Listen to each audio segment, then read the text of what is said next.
पालघर जिल्ह्यातील बोईसरमधील धनानी नगरमध्ये जमीन वाद प्रकरणात मोठी कारवाई करण्यात आली आहे. न्यायालयाच्या आदेशानुसार सुमारे 3 एकराहून अधिक जमिनीचा ताबा मालकाकडे देण्यात आला.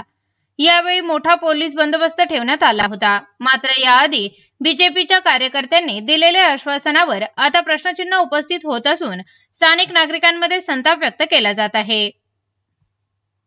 प्रथम ही माझी वडलोपारची जमीन आहे.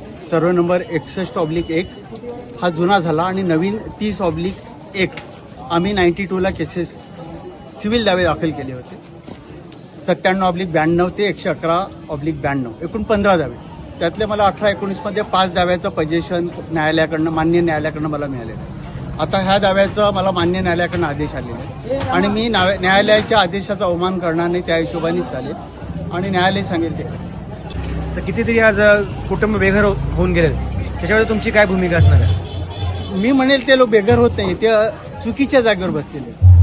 त्यांनी याच्याकडनं विकत घेतलंय, त्यांच्यावरती त्यांनी कायदेशीर कारवाई करणे गरजेचे. जर ते फसले असतील तर